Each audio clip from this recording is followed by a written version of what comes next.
This is Greg Olson, and I'm thrilled to introduce my new podcast, TE1.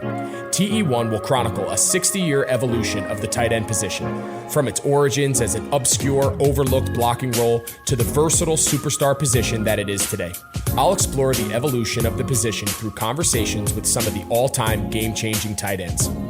And just like the incredible tight ends we sit down with on my new show, the Chevy Silverado is in a league of its own. This truck is all about grit, strength, and dependability, the same attributes it takes to be a tight end.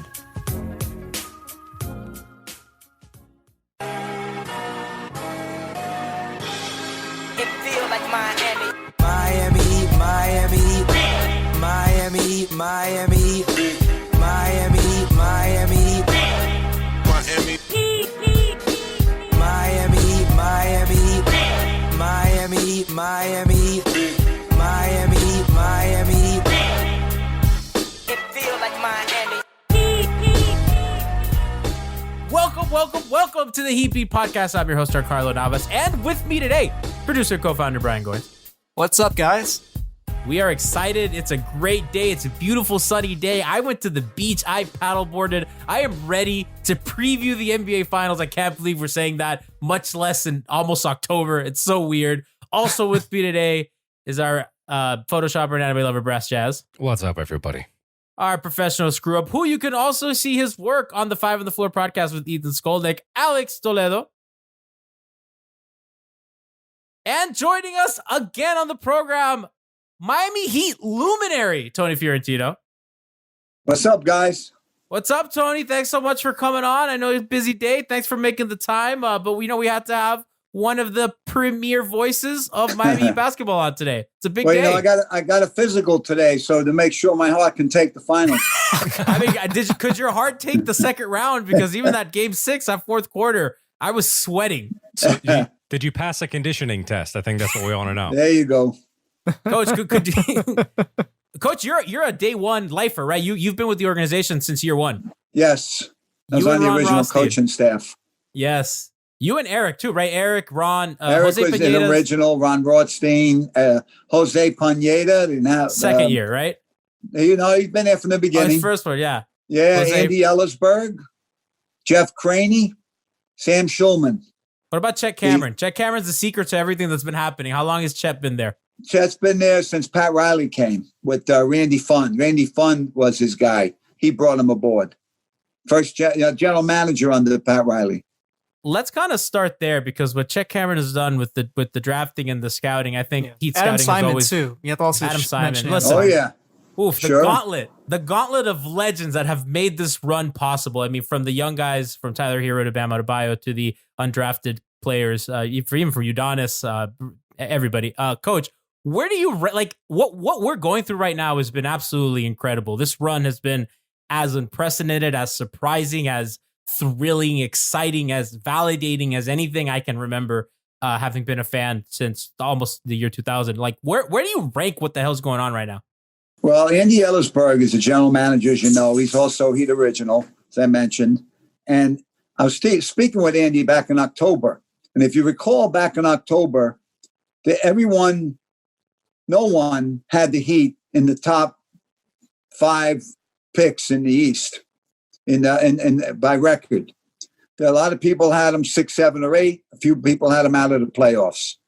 And I said to Andy that inner program, in the Heat's program, just the people among the Heat, the goal was to have a first round home court advantage in the playoffs. So that meant you had to be in the top 4. Okay. And at the time, everyone loved Boston, Toronto, Philadelphia, and Milwaukee. And no one gave the Heat a chance to be in the top 4.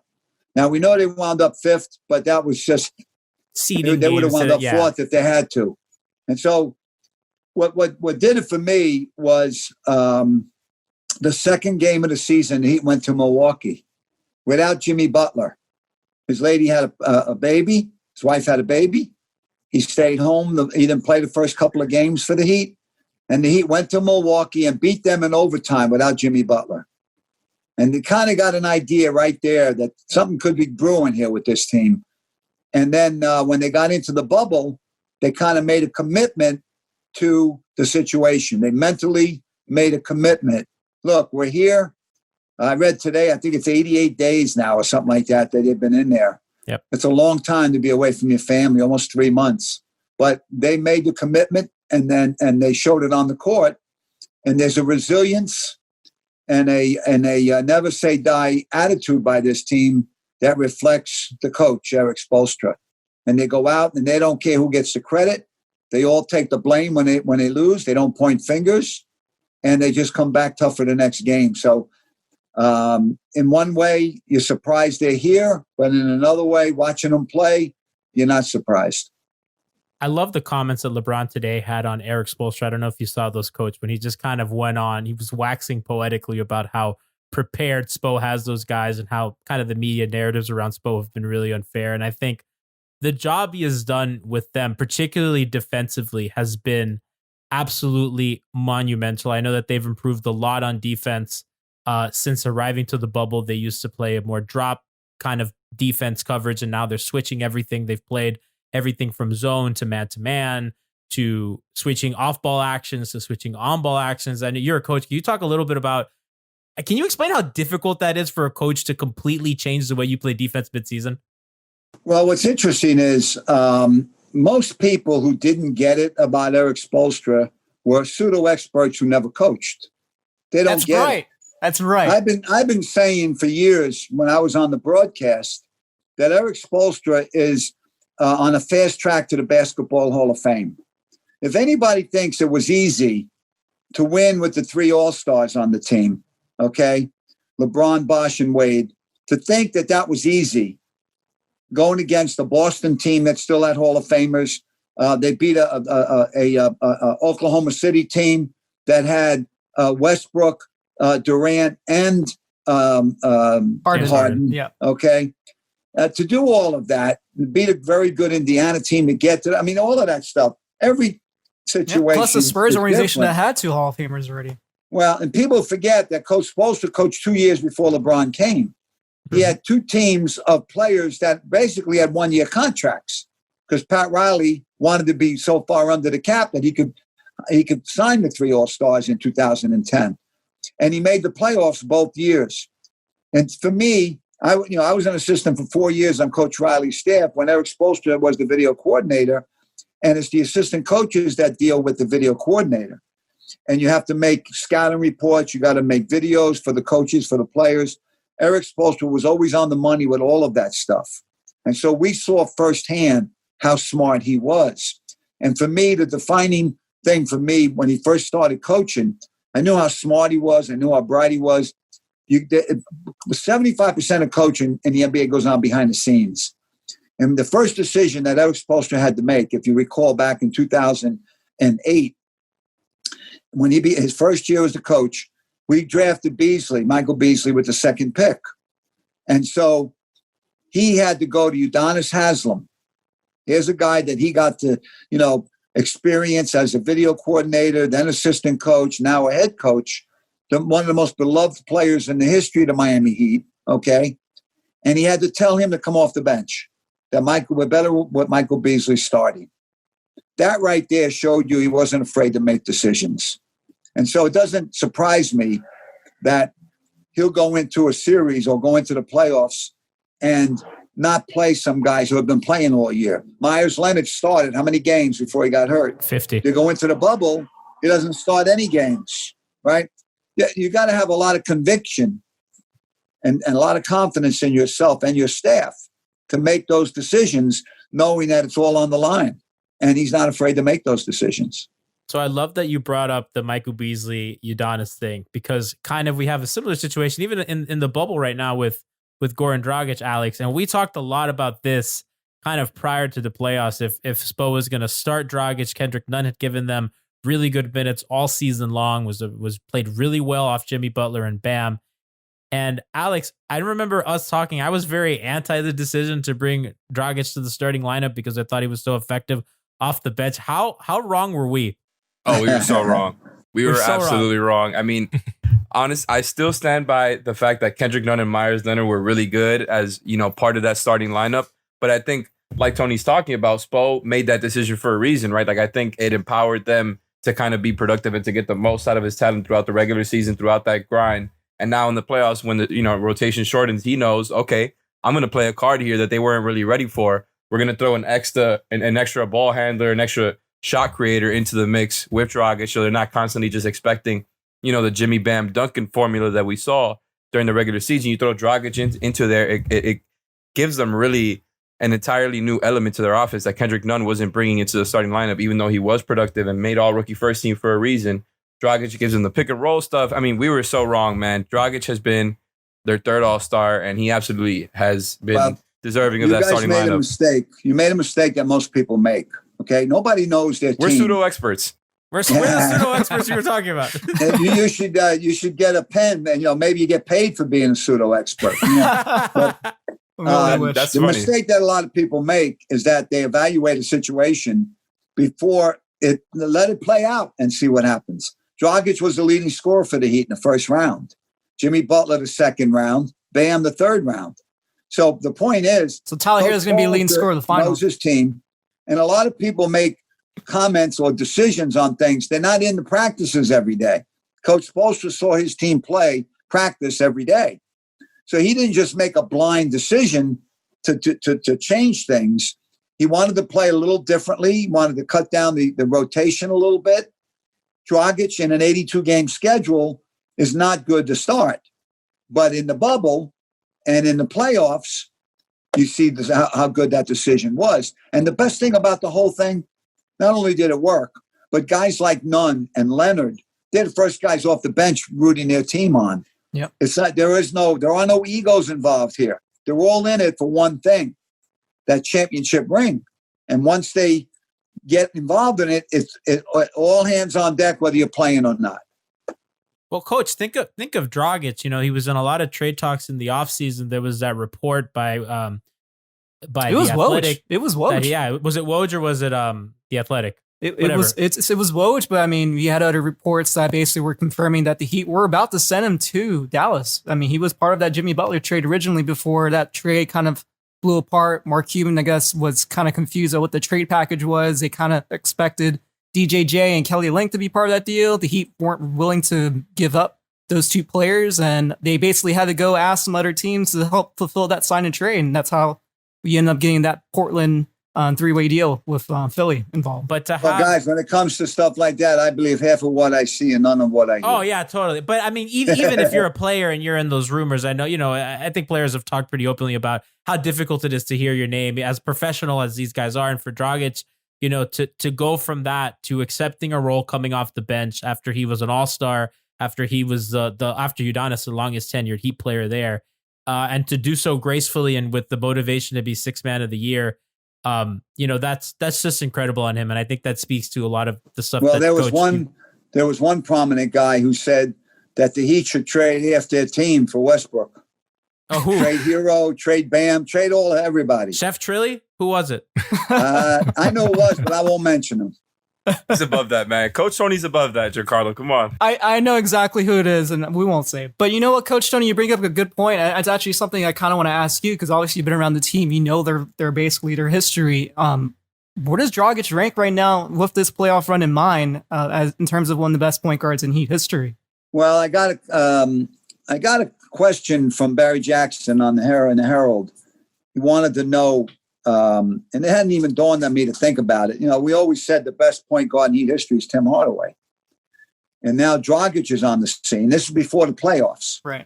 And I love Goran Dragic. I remember when we were on the air, Eric Reed asked me when we made the trade, what do you think? I said, I love Goran Dragic because as an opponent and announcing the games, having been a former coach, I look at things a little differently than fans. I saw his toughness. I loved him when he played in Phoenix. When we got him, I loved that trade because he came here because he was supposed to play with Wade and Bosh, and then Bosh went down with the blood clots. Right. And so it didn't work out quite the way Coach Riley wanted it to, President Riley. But I think when you talk about the two best point guards in Heat history, those two guys are heads and tails above everybody, head and shoulders above everybody. If Dragic wins a champion, Brass, like if Dragic wins a championship, does that do it for you? You've been around for a lot. You've been a fan. You've been a fan since the Ronnie Cycli days. So I love. I mean, obviously, Timmy is an absolute Heat legend. But it's two different teams, man. It's two different sort of generations. It's really hard to say, but I do think that Dragic is right alongside him at worst. Is right alongside him, especially if they can get a championship out of this, because the way that he has played recently has been remarkable. And, Yes. and if you recall when the Heat made the trade, when they got Timmy, he was, I think, a lot of people had sort of written him off a little bit at that point. He was, and I think there's Talking about Tim? Yeah. And I think he came off a major knee surgery in Golden State. Right. And I think Dragic's time is really just kind of proven a lot of people wrong. And he's just been amazing. And he's Slovenia is near Italy. I asked him if he's got some Italian in him. Listen, Coach, I'm Italian too. Where's your family from? My family's from Naples. Oh yeah. My mom's family is from Ischia, the island off of Naples. You go Sorrento, Capri, or Ischia with the hydrofoil. I've been there. I miss Coach. My mom's side. My mom's side. Yeah. I miss Italy a lot, Coach. I was supposed to go for summer, but obviously, with the world the way it is, they had different. I knew there was something else I liked about you. Yeah, well, my name's Giancarlo. You know what I mean? There you go. So my mother's namesake. Kind of look into the matchup between the Heat and the Lakers, Coach. The thing I'm most comfortable with in this matchup is we all know the Lakers are a great defensive team. LeBron James is obviously playing some of his best basketball of his career, even at his age. He's been absolutely outstanding. Anthony Davis, we all know the pedigree there. Their role guys have really locked in. They've bought into what Frank Vogel's doing, right? They're playing excellent.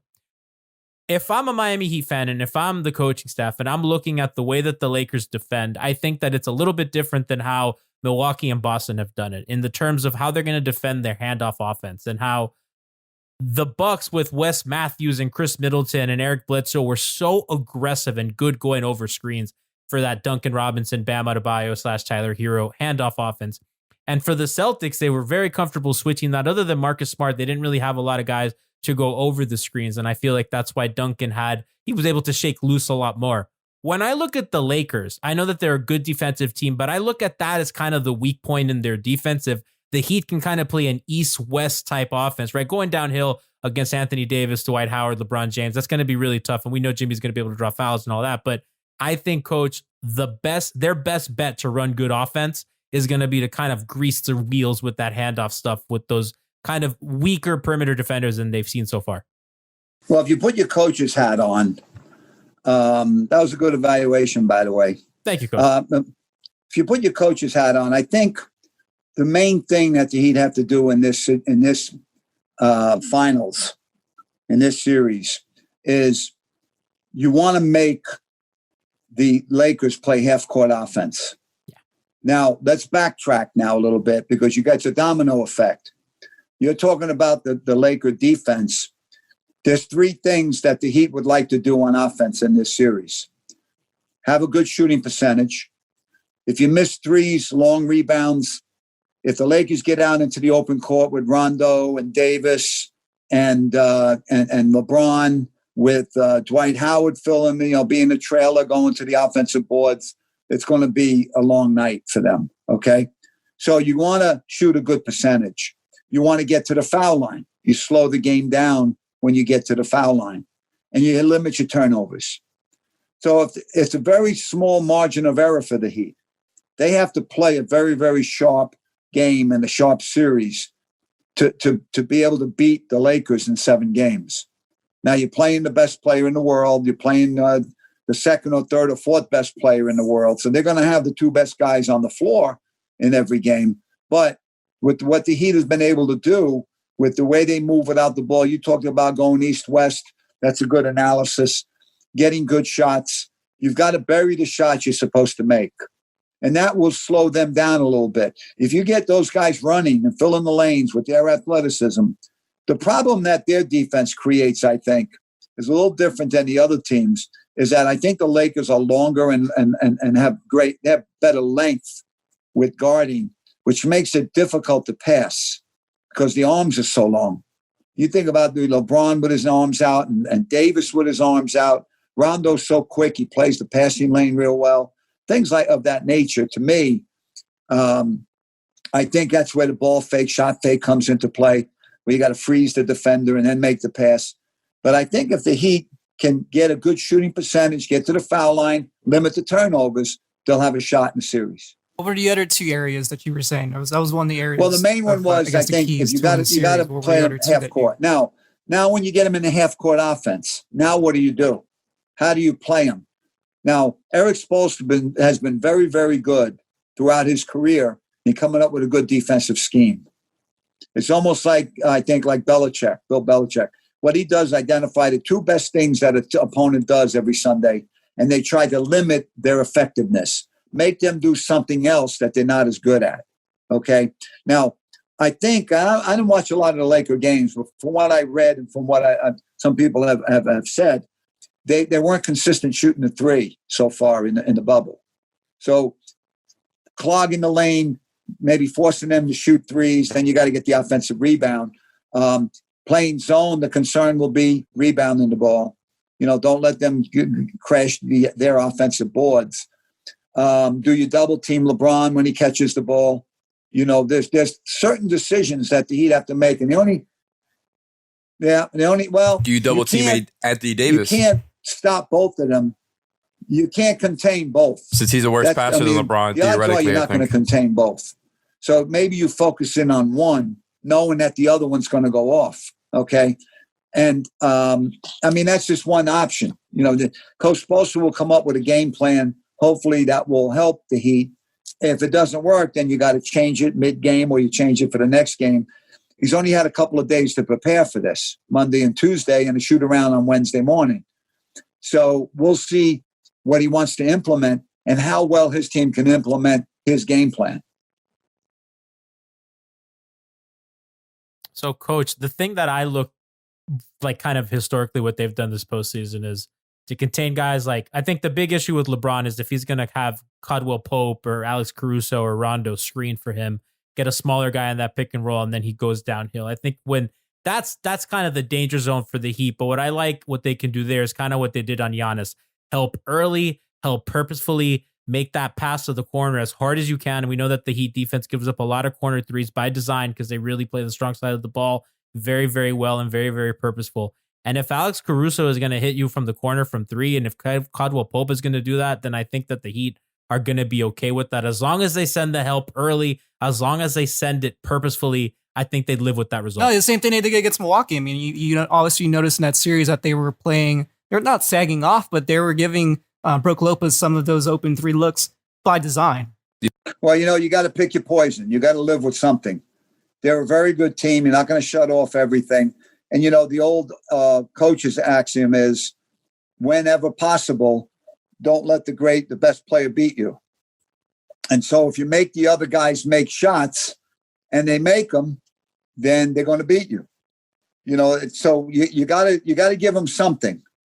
And so they're there for a reason. Miami's there for a reason. Now, I'm sure their focus is on how to, like you mentioned earlier, how do you play all the movement that the Heat give you with the backdoor cuts and the handoffs and all of those certain things. The ball handling of Bam, who's going to guard Bam, is probably going to be, if Dwight Howard starts, it'll probably be him guarding him.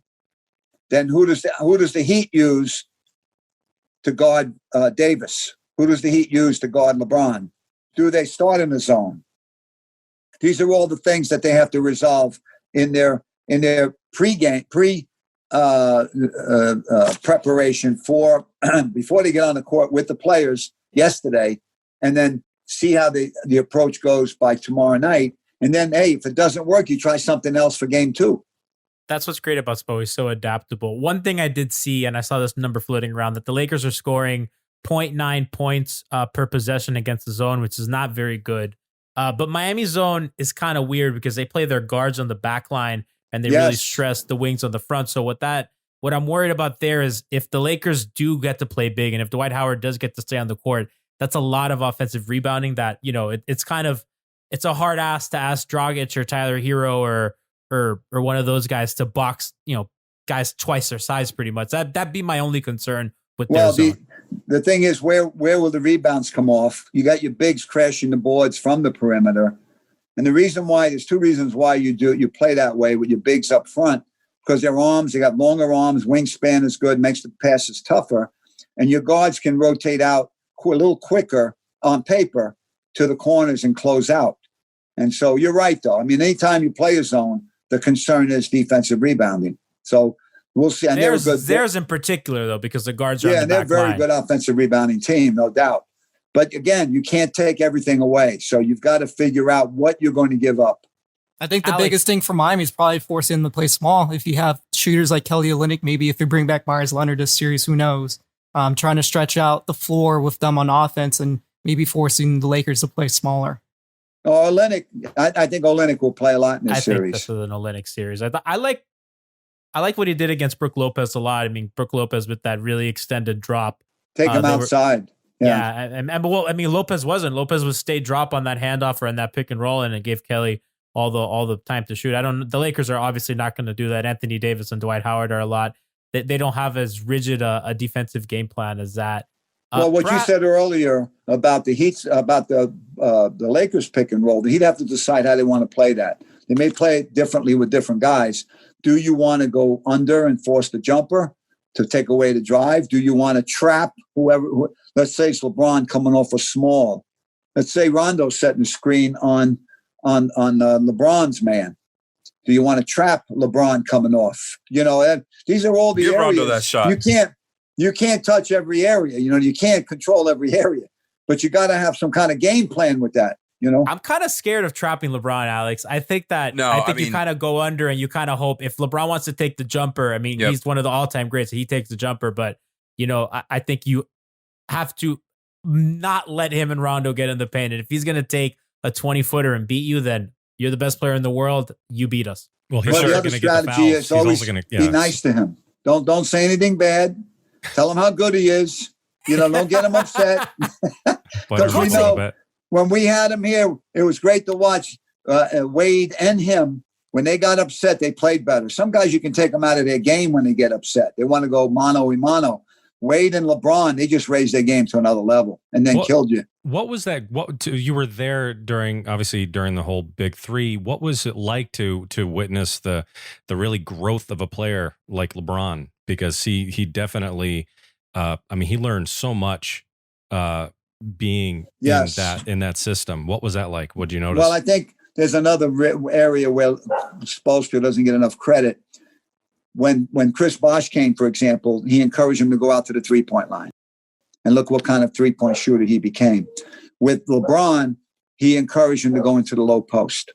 He didn't have that part of his game. He always wanted to play on the perimeter, and he's very effective that way. But why neglect one part of your game that can be effective? Now, that may come back to haunt him in this series, if it goes small on him. But that's so he grew in that sense where his game got better. They worked on little fundamentals. And I think LeBron was a winner when he came to Miami. I think the Heat and the organization with Pat Riley and Coach Spo and all of them, they taught him how to be a championship winner.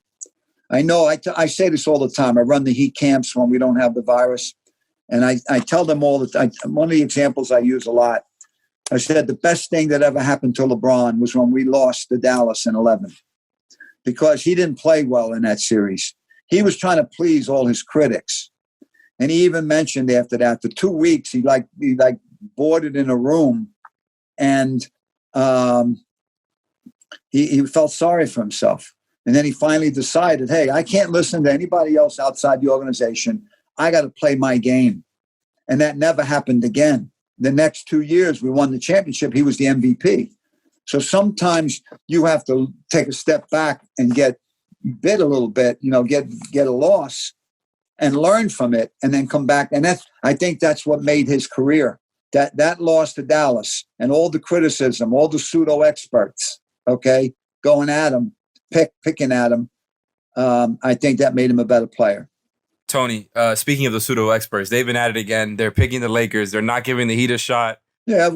Well, what? Yeah, that's natural. Who's going to pick the Heat to win the series? Yeah, and honestly, if we're being really honest, you just look at it on paper, and this might be the easiest team LeBron has faced in the finals, just because he's faced the Spurs and the Warriors over and over again. Not trying to take away anything from this Heat team, which I do believe can beat the Lakers. But what I wanted to ask about here was, speaking of LeBron, you were talking about Spo and the defensive game plans that he's thrown out. You even mentioned the 2011 Mavs series, where part of the thing that threw LeBron off his game on offense was the zone. And obviously, I think there's a lot of comparisons that could be made between this Heat team from this year and that Mavs team.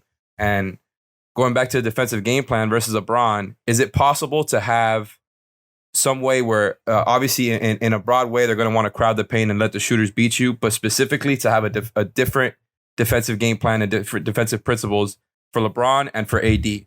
So, for example, like we were talking, Giancarlo was talking before about whether or not you trap LeBron. I guess that's dependent on who the shooter is that you're leaving off. Maybe you do that for a Rondo, Caruso, not for Green. But at the end of the day, if whether or not you're trapping LeBron, they could do different things, right? They can kind of crowd the paint when they're doing the pick and roll stuff, because when they're not running zone, I think that's something that's going to be really interesting is their pick and roll defense. I don't really know how they're going to guard it if the Lakers are playing a big, because Bam is, going to be on that big. So they're going to have Crowder and Jimmy there matched up versus LeBron and Bam. How do you think the Heat can win stylistically playing their bigs off the floor while also having a defensive game plan for LeBron and Anthony Davis? Yeah, well, you started out with the question, I think is a good one.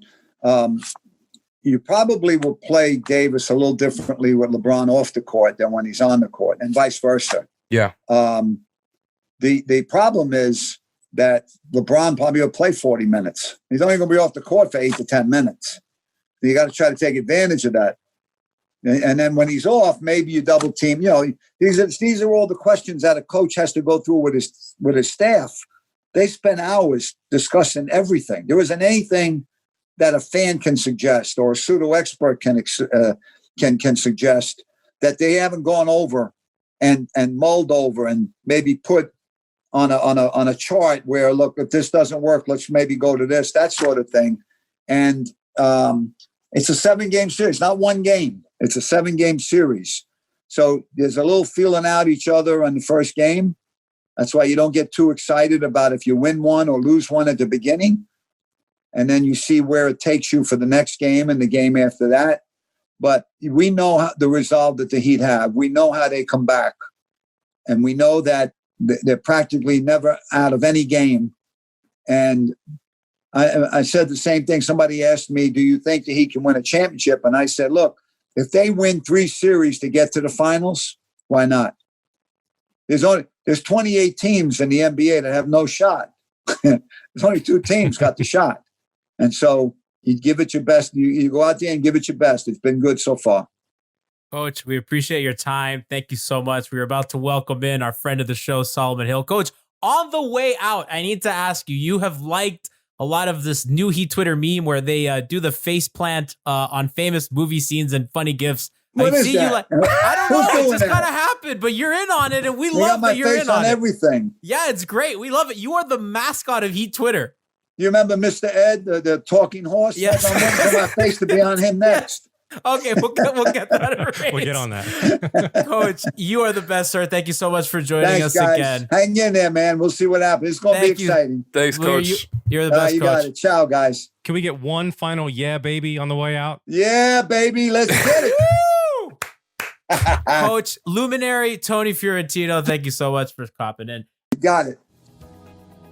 You've counted on restaurants all your life. Now they're counting on you. And while their dining rooms may be closed, they're still open for delivery with DoorDash. DoorDash is the app that brings the food that you've been craving right to your door. Ordering is really easy. Open the DoorDash app, choose what you want to eat, and the food will be safely delivered outside your door with a new contactless delivery drop-off setting. Choose from your favorite national restaurants like Chipotle, Wendy's, The Cheesecake Factory, anything. Many of your favorite local restaurants are still open for delivery as well. Just open the DoorDash app, select your favorite local spot, and your food is on the way. Right now, our listeners get $5 off and 0 delivery fees on their first order on $15 or more when you download the DoorDash app and use promo code BLUEWIRE. That's $5 off and 0 delivery fees on your first order when you use the DoorDash app in the App Store and enter code BLUEWIRE. Don't forget the code BLUEWIRE, all one word, for $5 off your first order with DoorDash. Did someone say playoffs, NBA and NHL are playing for gold, and our partners BetOnline have you covered? Get in on all the action, including a new NBA bracket contest with plenty of chances to win. MLB season is pushing into fall, and there's no shortage of ways to bet with hundreds of odds, futures, and props. So take advantage of the return of sports. And remember, the casino never closes. Check it out all day, all night. Go to betonline.ag and use promo code BLUEWIRE to receive your welcome bonus. That's betonline.ag, promo code BLUEWIRE. BetOnline, your online sportbook experts. We welcome in the crossover master himself, friend of the show, Solomon Hill. What's up, my man? What's good, everybody? How you guys doing? How's it going, man? Listen, we said the last time you were on that if we make the finals, if the Miami Heat make the finals, you were come back on. That prophecy has been fulfilled. Congratulations, sir. Man, appreciate it. Much appreciated. Solomon, I want to start with one thing. You're a badass, dude. You don't play a lot in the bubble. You get a couple spot minutes. You don't really play much in the first 2 series. You come in against arguably the best team in the Eastern Conference, a team that ESPN and all these people were crowning the next generation of greatest thing ever. And you come in and you play dog minutes on defense. You are competing. You know that you're the best plus minus on the team and on off? Oh, no, I didn't know, man. You're like plus, the Heat are plus 19 per 100 possessions when you're in the game. Oh, man, I just go out there and I think one thing that our team lives on is just winning games, doing our best. You know, it's a lot of, when you're successful, you know, when you win games, people can find a stat that to ride on. And, you know, statistically, we're not supposed to be here. So we have a belief in the locker room amongst each other and a lot of trust to just try to go out there and get the job done. Solomon, why were you not shooting? There were a couple times that you were open. You got that swing pass wide open on the wing, and I stand up and I throw my arms up. I go, shoot it. And you pass out of it. It was a good play, but I really wanted you to. You're a good shooter, man. You're a good shooter. No, for sure. It's just situations where, you know, sometimes I just feel like the best situation is probably get the ball to the guys that have a rhythm at that moment. You know, knowing that my minutes were going to be like they were. The huge part of what I was out there to do was play defense, and you know, I was able to make really good plays. And, you know, if something would have came to me in a different situation, for sure I would have shot the ball. But I was lucky enough to be the recipient of on the other end of some good passes to a couple good people. And like KO came in there and was able to get a couple shots right off my passes. So it was really great to just be out there, but I'll definitely be looking for my shot whenever I get it. You also can't show your whole bag of tricks before the finals. You're saving some stuff, right? I mean, that's what you got to do. You can't show up on the scouting report. Man, you got to get it done, whatever that means. You know, if coach asks me to do something, go out there and just take charges all day. Then if that's what's going to get us, sounds like it hurts. You know, that sounds painful. Hey, man. I'll take it. You know, I'll take it. It's for all the chips right now. You hit him with the cleanest pocket pass I've ever seen. I stood up, I yelled, I was like, "That's my homie Solomon Hill." That clean ass pocket. I think it was KO was rolling to the rim. You got him in stride. It was clean. We love it, man. So does coach tell you like before the game, like, hey, like expect some minutes today, or is it just like, hey, Solomon, like, you know, we're gonna need some minutes right now. How does this work?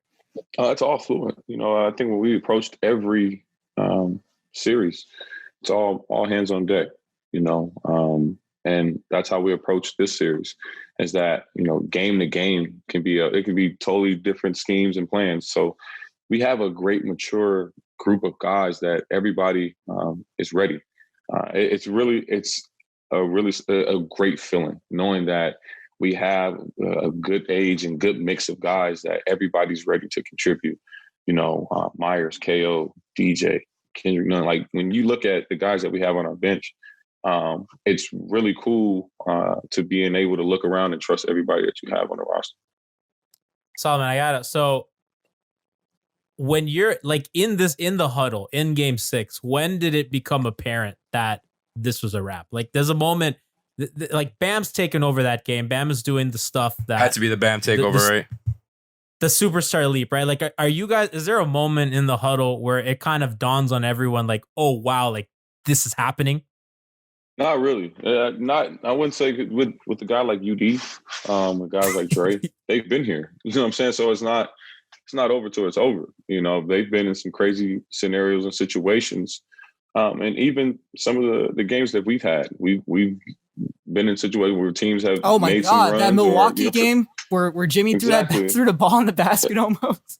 So we kind of got to a point where we were thinking it's not over till it's done, right? Till we're in the locker room after the game, we can bring it in, and we know that game is won, and that's how we just try to approach it. Is that it's not over till it's over. I have a question.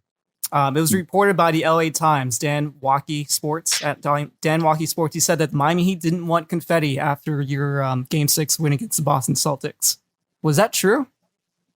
I have no idea, but because that was weird. Like, we were wondering why there wasn't confetti on the floor. Like, the Lakers had it. We were mad that the Lakers got confetti and that we didn't. You think Pat is making that decision? You think Pat Riley's like, no confetti. Act like you've been there. I mean, I think it should go hand in hand that everybody knows Heat culture. You know what Pat wants to celebrate, and that trickles down from him to any and everybody within the staff and on our team. You know, we know what we want to celebrate. We know what we talked about when they started the season and then when I came. But I think that's the moment that you wait for, especially in the bubble. It's not like it's like we're celebrating in the arena and all our fans, and that's kind of like a nod to our fans as well. But now that we're in the bubble, if we're going, I just feel like the confetti will come when it's needed. So you mentioned UD earlier, and that honestly made me think about that moment the other night. I think it was Game 5. They showed him on national TV, just kind of in that huddle. He was really going at you guys. I think you guys in the third quarter. Yeah, yep. there was a struggle in the third quarter, and you got one of those classic UD speeches. What was it like being in the middle of that? We know it's a storied thing, right? Like they've kept him on because of the impact that he has as this kind of coach on the roster. What was it like to see UD in his element like that, and how did it empower the team going forward? Because I really do believe in the effect of that. No, that's most definitely. It's the same reason why I just said we have guys like UD, guys like Dre on our team. Because when you have guys that's been there and that's been through the mud, they give you a calm feeling. It's kind of like it's that feeling like when you go to, you and your friend go to somebody's hood, and you don't know nobody over there. It's just kind of like, all right, well, you know what I'm saying? You say you think we safe, and you just kind of looking at each other like, man, well, we don't know. And you walk the streets. But it's a different feeling when you go to your best friend's hood and he's good. Like, these are my people. And that's how UD and Dre makes us feel about this stage. It's like, man, yeah, UD looks at us and like, yeah, you guys we all hungry here. We can get it done. And it gives that belief to every single body. Like, every person on our team is just like, yeah, if these guys have seen it and they've done it at the highest level, then we can do it. And they really add in UD's words, everybody listens. It's different from like the coaching standpoint, but it's that real, I'm in the trenches too. Like we at it every day in practice and I see it. I can't want it more than you guys want it. And it's like, it's really a kick in the ass and it keeps us straight. It keeps us like a straight and narrow and puts it together when we need it. All right, Solomon, I have to ask a question that obviously everyone in the NBA wants to know. I want to know the inside workings of Big Face Coffee. Have you purchased coffee from your teammate Jimmy Butler? How does this work? Who's bought the most coffee, actually? It has to be Goran. I bet Good it's question, Goran. Brian. Good question, Brian. It's Gogi. It's probably Gogi for sure.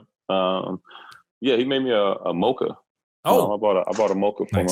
Yeah, it's Did you go small, medium, or large? What are the hours of operation? Man, you better get a large one. I'm not about to waste. I'm doing 20. I'm gonna do the large one for sure. So does he accept Apple Pay? No, Apple Pay, cash only. Cash only. Damn, cash only. What are the hours of operations of Big Face Coffee? Yeah, because Goran had like a live, no, it wasn't live, it was an Instagram story where he was like trying to get coffee, I think around like 10 p.m. and I guess his door was closed. Goran can't be drinking coffee at 10 p.m. Yeah, Goran, I think like that's the thing about Big Face Coffee is it's an experience. You know what I'm saying? Like, it doesn't have hours. It's a cash only, because it's kind of like, if you're walking past and it just happens to be open and you have cash on you, it's like Okay. you're just like you're a chosen one that day to get your big face coffee, and that's what makes it. I'm telling you, man, it's like a pop-up shop. It's a rarity. It's man, it's really cool. It's if you see it, you know, you might want to grab 3 coffees and you can Save it. Ooh, $60. Yeah. Is there an ATM? What are the ATM fees at Disney? You know what I'm saying? About to be recent. Is there branding on the cups? There has to be branding. Does Jimmy have branding on the cups? Like, you know how Starbucks has a little Starbucks logo? Is there a little logo? It's basically like the Supreme logo. Everything's like super hyped. Yeah, it's gonna be. Yeah, he's logo. He's official. He's certified with it. So he keeps it under wraps like what beans he uses, right? He's not it's not like letting that secret out. if you know, you probably signed like an NDA or something. So speaking about it, Is Jimmy claiming this money? Is he filing this to the IRS? I think that's the question that Jimmy. Jimmy has to be careful. Come on, man. What are you doing right now? They all come. It's like in the fine print on the back. It's like it's tips. We accept all offers as tips. So, oh wow, so Jimmy got an accountant on this. That's why he's smart. Man. That's why he's the leader. Big face coffee, man. It's a real thing.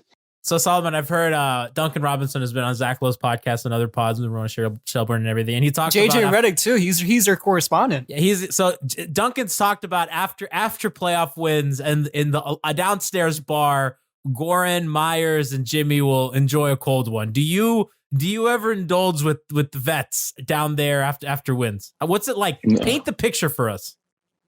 You know what's crazy is that I didn't even know that that everybody was at the spot yesterday. I kind of was like, I came back to my room and was like talking to my dad. And, oh, you weren't at the NBA Finals media availability? Oh wait, no, I thought you something like when you talking about the celebrations. Yeah, the celebration. So majority of the people in the family went down to the middle to eat, and I kind of just went to my room. I wanted to shower up and kick it, but I was just taking it in and talking to my dad about it. And it's crazy because like I have a really good relationship with Dan. Dan does everything, and I asked him. I was just like, "Yo, can you send me like all of their last game series on video, and then their Houston series games?" And then I was just kind of spitballing ideas with him. And I was just, I'm gonna go to sleep. I'm probably gonna get some golf in the morning. And then in the morning when I saw Duncan and everybody, they were like, and we were golfing, I was just like, oh. Well, I didn't see Duncan in the morning, but I was like, oh, he was like, yo, where were you last night? I was in my room, sleep. Like, I know I had to get up for a tea time. So he's like, oh, everybody was in the middle. I was like, whoa, I didn't know. I was just in the room talking on the phone with my dad. No, I'm not, I'm still, I got goals within my body fat. I'm in a good place, but I'd like to be in a great place. I'm trying to get that UD look where it just looks like hell yeah. I've never gained weight ever in my life. Wouldn't we all want to have that look? Must be nice, Solomon. Must be nice. I'm just trying to. So I was just water at this moment. Water, big water chugger. You know, I tell Myers if I get down there, I chug one. We get the confetti. I told Myers I'd chug 2 with him. But for now I'm with E4. I'm just drinking water. Do y'all tease Tyler that if you guys win the championship, he's technically not allowed to drink? He can't drink the champagne if you guys open it. You can't. You better just smell the bubbles. Smell the bubbles. He's gonna get it in his eye. Some apple cider. Do you have goggles ready? Just in case. It'll motivate him to get back there again. Ray Allen talked a lot about wearing goggles because the champagne hurts your eyes. Are you guys, just in case, are you guys prepared? Do you guys have goggles and eyewear? Right now, I think we're just prepared for game 1. You know, that's something like that's after game 4, G. That's after game 4. That's right. When they're up 3-0. Yeah, once the ropes come out, that's when you start preparing. Just want to go out there and get the game 1. On the topic of Duncan Robinson, on the JJ Reddick podcast, he mentioned how he was thinking about getting full sleeve tattoos. Reason being because he thinks it might help him not get attacked as much on defense, and it would gain him more respect. Is that something he's brought up to you guys on the team? And what do you think about that? That's not real. That is not real. Is that real, Brian? Yes, it is absolutely real. Oh my God, that's amazing. He said he wanted to get full sleeves for what reason? Because he thinks it might help him get more respect. I guess in terms of like getting respect from other NBA peers. And then also it might help him not get attacked as much on defense. Solomon, how bad are those foul calls? Duncan Robinson is constantly getting those fouls. You don't have to comment. I don't want to take away from your wallet. But you know what? That's Duncan. It's weird because the one thing the NBA has proven to be like a respect type of league, and Duncan he surprised many around the league that don't know him, and so I think he's coming to understand that he will, like, that respect will be earned by him. You know, I tell him all the time that you have to communicate with these refs and let them know, build that relationship, because you're the best shooter in the league. Say it. Exactly. In the league. Like, that's what I tell him. He's the best shooter in the league. He is. Yes. Mm-hmm. And so I tell him, like, it's not. I sent you a stat. I don't DM you very much, Solomon. But when I do, No, I send you very important things. Always And the one I sent you, I hope you relay this to Duncan at some point, maybe after the series is over.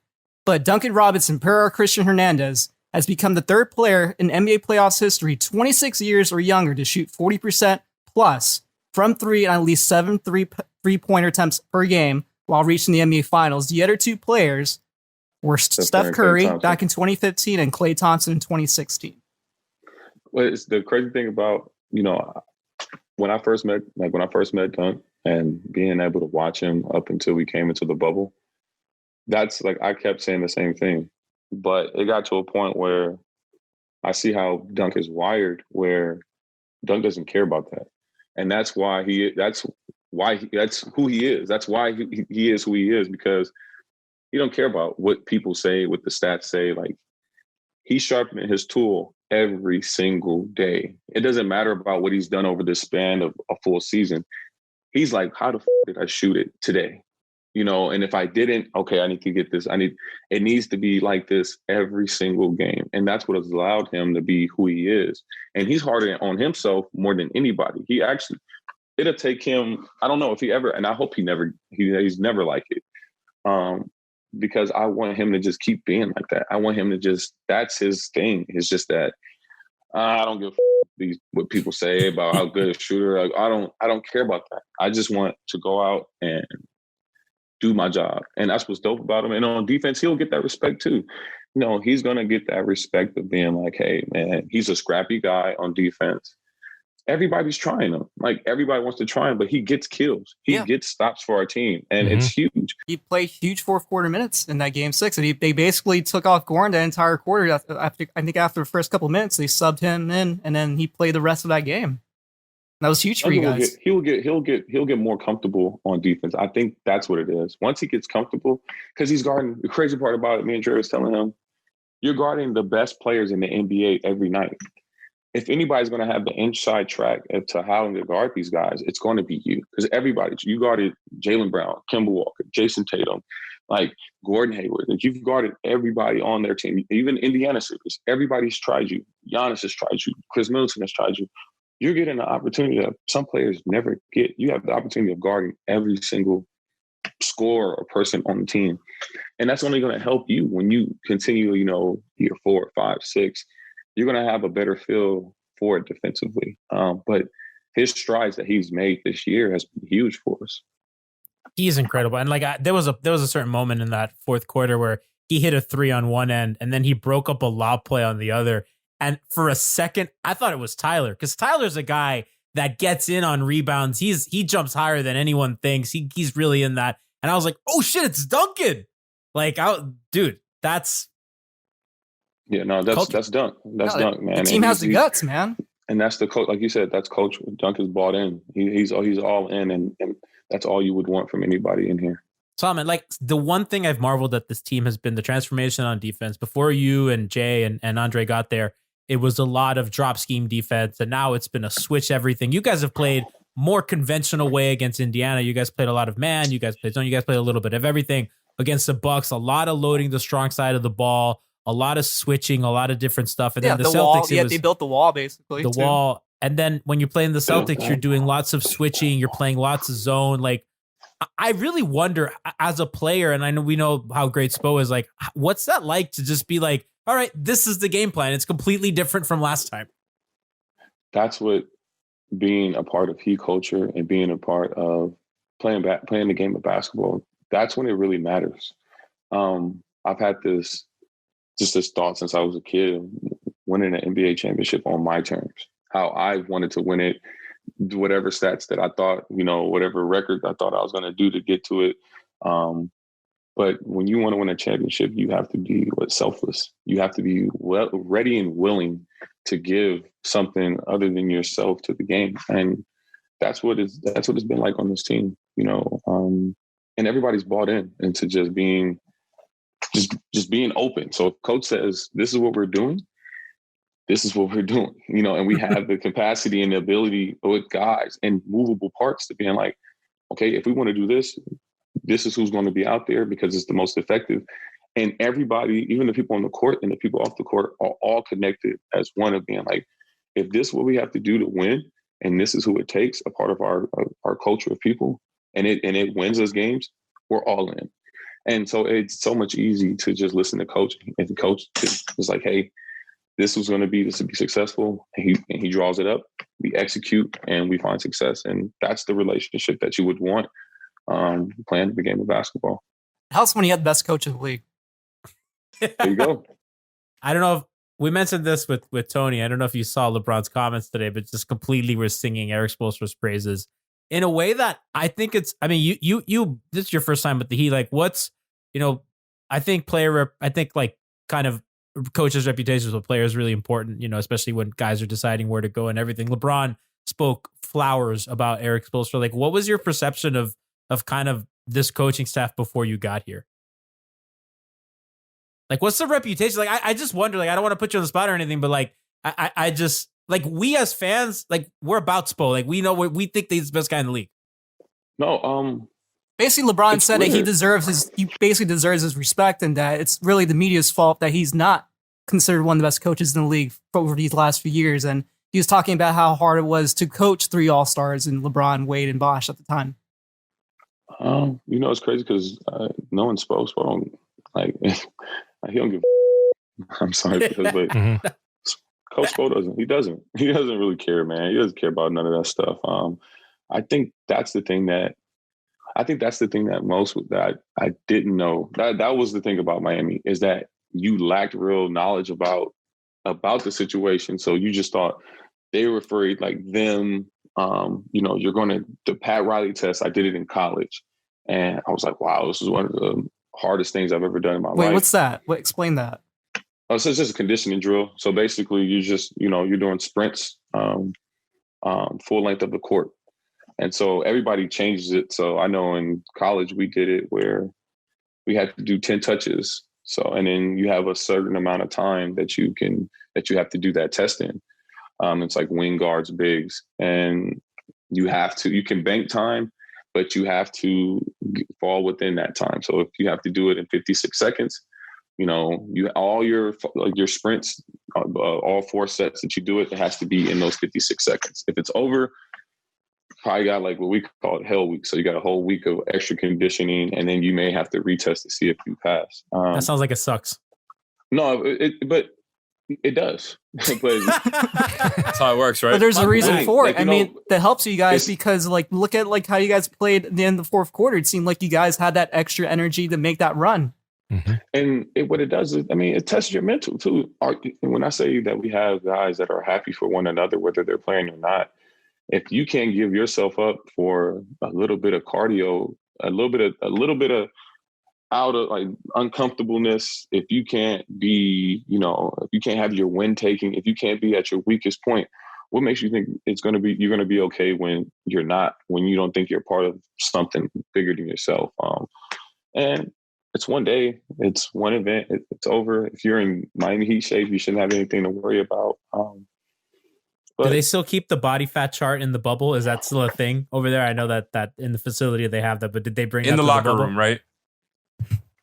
If you guys know Miami Heat culture, you guys wouldn't have to. So there's certain questions that answer themselves. That shit doesn't escape you. Not even in the bubble. You don't get a fucking break. Not during the playoffs, man. Are you kidding me? You don't need a break. It's no break from what? It's no break from success. You don't take breaks from success. You don't do that.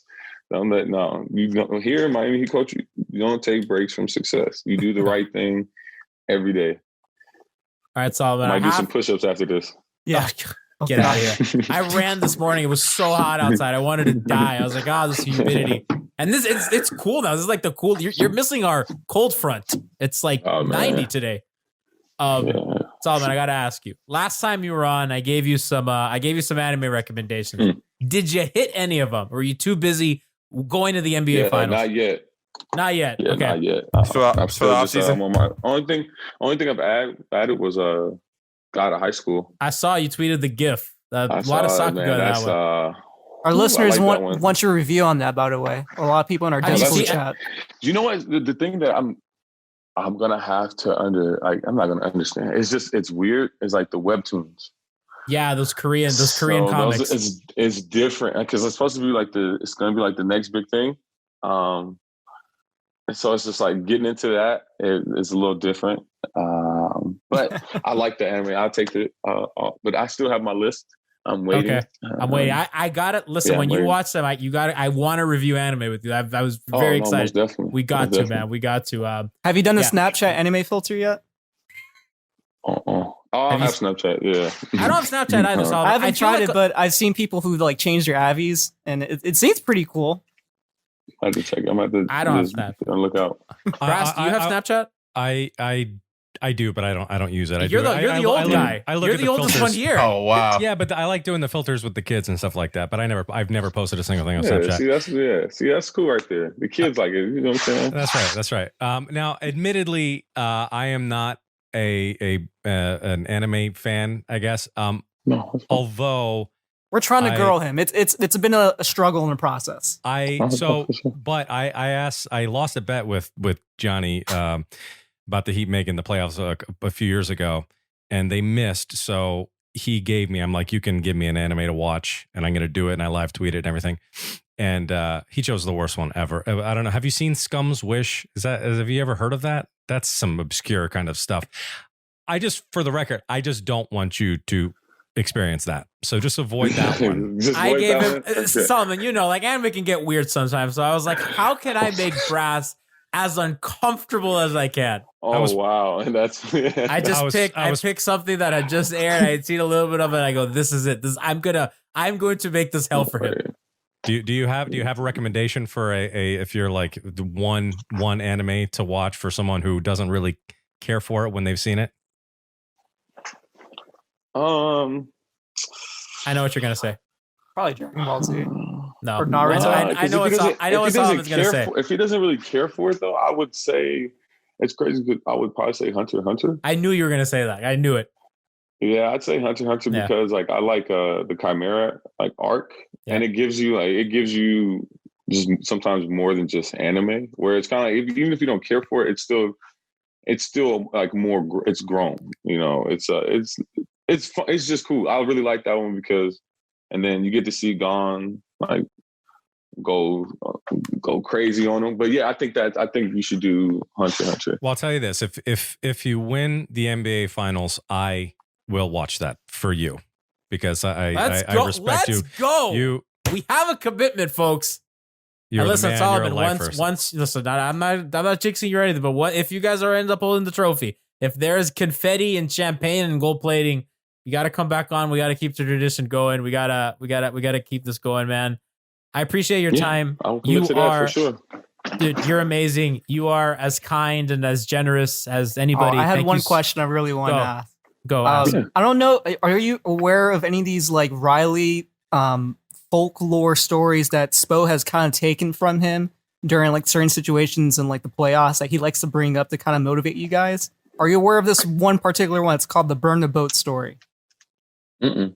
Okay, They haven't maybe we had to burn shouldn't boats tell you. yet. Maybe we shouldn't tell They you. haven't faced elimination, Brian. They Okay. haven't. Listen, we're not Yeah. going to spoil Solomon if there's Yeah, a we're not boat going to burning spoil it story. for you. But if it does happen, I Think of want us. you to tell us in the podcast when it does happen. The burning the boat story is that is a Heat Twitter classic. That is the Pat Riley special. Dwayne Wade has heard it. I think on record he said like 5 times that he was bored of it. I'm not sure the series is going to go that long. Listen, they haven't Well, let's faced see. elimination. If you guys haven't played from, last thing, because by the way, our Discord server, and you could join our Discord server. All the links are in the description of this podcast. If you want to get in on our community, you go to the description or on our Twitter and you join the link to get in our Discord. We're having tons of fun, especially during game days. But our Discord kind of wanted to ask, like, okay, you play with AD in New Orleans, and now you're going to play him in the finals. Like, is that something that's Played for Frank exciting? Vogel. But yeah, I do. so Like what's kind of like chat wanted to know, like kind of what's that going to be like for you? I said, Man, I'm doing the chat a service. I would have yes. I don't care if my mom was on the other team, bro. This is for all the chips. Yeah, man, it's crazy because I'm imagining my mom in one of the jerseys. I'm still going hard, so it's for everything. This is everything I've ever thought about was like when I was a kid. So, you know, that's no the love craziest lost thing I've ever between heard. nobody. Yeah, man. I love it. But, yeah. My man, you are the Culture in best. the morning, culture for breakfast, lunch, and dinner. I love it, man. My man, you are the best. Thank you so much for your time. Thank you so much for everything. We wish you the best of luck. And by the way, listeners, you could watch our post-game streams at twitch.tv/MIAHeapy. We are live after every single game in the finals to now and beyond. Join us. We're having tons of fun on our Twitch channel. Also, we upload our VODs also on Twitch and to youtube.com/c/MiamiHeapy. So check out everything there. Obviously, you're subscribed to the pod. And if you're listening on YouTube and you found it, then come on Apple Pods, go on Spotify, hit that subscribe. Solomon Hill's going to come back on so you can hear more of him. Coach Tony, thank you so much. Friend of the show, crossover master, Solomon Hill. We appreciate it. Man, appreciate you guys.